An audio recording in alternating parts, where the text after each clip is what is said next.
అందరికీ good morning. ఎలా ఉన్నారు? మేమైతే చాలా బాగున్నాం. టీ తాగాము. మీరు తాగారా?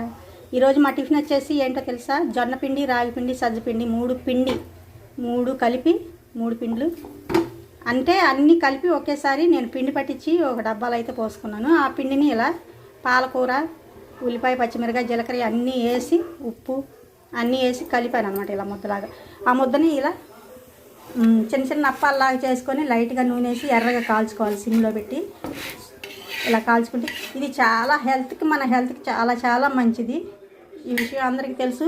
సిరుధాన్యాలు తింటే హెల్త్కి మంచిదని, కానీ ఇంకా ఎవరికైనా తెలియదేమో వాళ్ళకి చెప్తున్నాను. ఇలా అన్నీ కలిపి ముందు ఆ పిండి అయితే పట్టించి వారానికి ఒకసారైనా మేము ఇలా చేసుకుంటాము. చాలా హెల్త్కి మంచిదని. మా వారికి తినడానికి కొంచెం లేట్ పట్టేటట్టుంది, అందుకే చేసి ఇలా హాట్ బాక్స్లో పెడుతున్నాను. ఓకేనా? ఇదన్నమాట. సిమ్